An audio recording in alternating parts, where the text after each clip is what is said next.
Welcome, my Blenderhead colleagues. I am Salvador García Luque. For today's video, I want us to look at two of the most fundamental tools for video editing. These tools are moving and cutting the strips within our editor. In the first tutorial we did, we worked a bit with these tools. However, there are other things to address regarding these tools. In this video, we are going to see the common settings of our motion tool. There's a way to move the strips more precisely, but we will leave it for a later video. Let's start by knowing our movement tool. Like many of the tools in Blender, we have several ways to access it. In this case, we have three. The first of them, and the least common of all, is through dragging our cursor. How does this work? Well, we select one or both strips that we have in our editor, press the mouse again, the mouse selection button, hold it down, and drag. And so, simple as that, we are already moving our strips.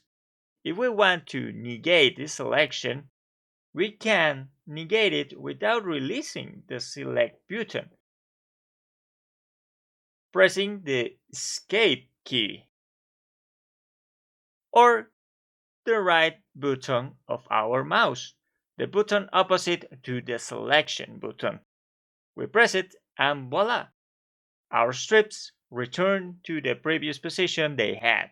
The other way we have to access our tool is by going to the menu section from our sequencer or sequence editor or video editor.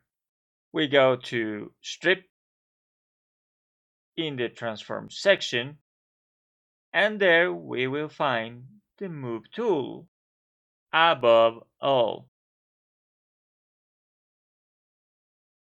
We press the select button or enter as well, and we can move our strips now. Although this way of moving our strips can be a bit difficult since sometimes, as you can see, if we cross up, our cursor usually appears on the opposite side due to the continuous grab. If we translate it literally, this is an option that Blender has to be able to continue with a movement until we press enter. This also happens in other areas of Blender, such as in the modeling area, in the 3D viewer, in the node compositor, and in other areas.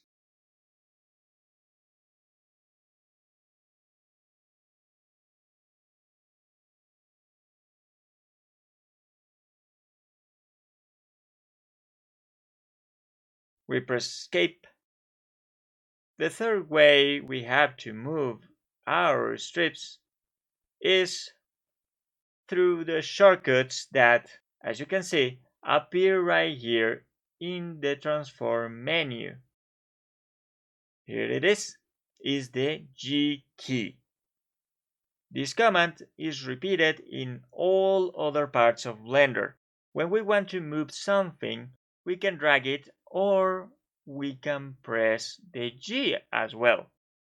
Of course, we can also, as always, come to the menus. To make the movement through the shortcut, we select the same, we press G, and we can move our strips. Now with the advantage that, unlike how we did it with the cursor, when we drag the mouse, now we do not have to hold down our mouse button. We can move freely, and when we want to accept the selection, we press the select button or the enter button. And with this, our selection has been accepted. Besides that, we can make our strips stay on their channel. This if we do the following. Either in any of the ways we use, for example, if we drag,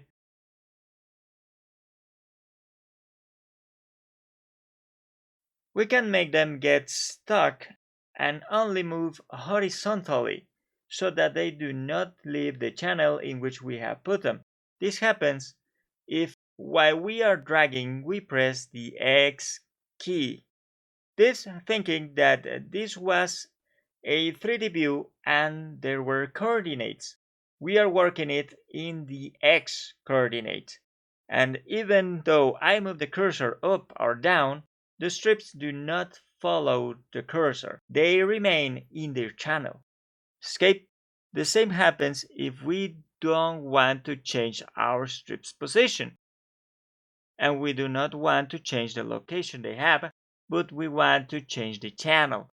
If I dragged or pressed G and then press Y to lock it on the Y coordinate or the vertical coordinate, we see they change from the channel they are on, but not so from the location on the timeline. They neither advance nor retreat. They stay at their spot on the timeline. Let's get to know the ways we have to cut our strips. Something important to note is that when we move our strips, if we don't have a proxy, we have to be careful to cross the cursor, because as soon as the cursor starts to cross, you'll notice that we have a lag, or simply that the program is going to slow down a lot. This is because as the strip crosses the cursor is the point that we are indicating to the program to show in the preview window.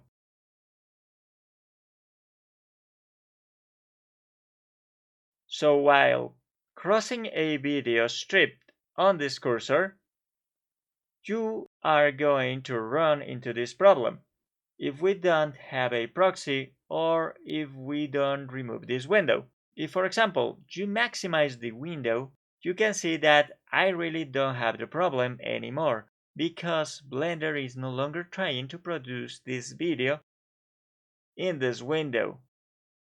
We can also disappear the cursor, move it away from where we are working to avoid this problem. And of course, the best way or the most convenient way, because that way we can continue seeing it, is to change to our proxy.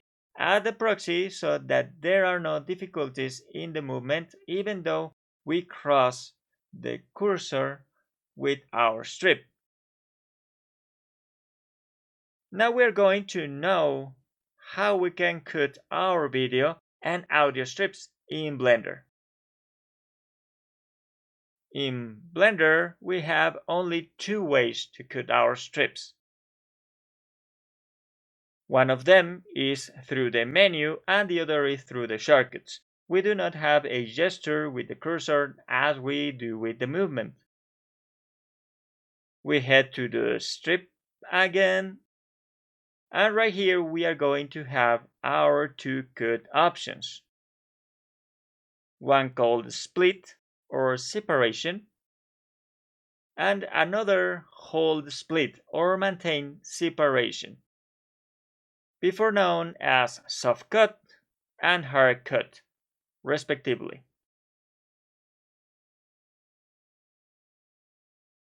We are going to move the cursor to any point on our timeline that our strips cross. We select them, and we are going to go to strip split, or we press K. we are going to select these two new strips that were generated with the cut. We are going to move them vertically with G and Y, and we will show why this is a smooth cut. Even though our strip was cut, if we went to the tip and dragged it, we'll see that the video will continue to play. Basically, what we did was duplicate our strip and reposition the end of one at this point and the start of the other at this point. But with the hard cut that we can do with the combination of Shift and K,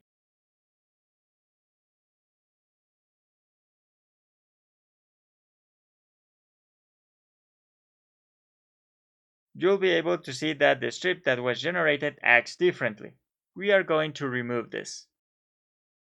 Now, unlike these two strips the video keeps running with,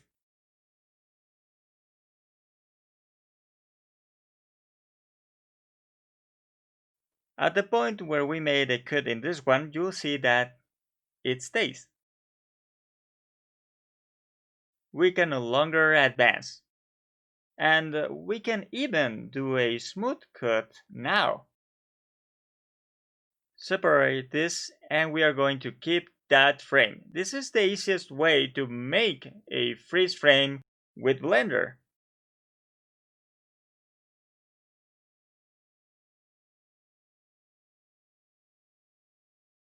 Since, as you can see, if we stay here, we can play the video up to that point, and from now on it stays in that frame. And well, that's the difference between the soft cut and the hard cut, or the separation and the maintained separation. One, despite making the cut, continues the video, and the other stays at that point. And well, this is how we end the video. The only thing left for me to do is to tell you to please subscribe, activate that notification bell, and give it thumbs up. Again, I am Salvador García Luque. I hope you found this video useful and informative. See you in the next video.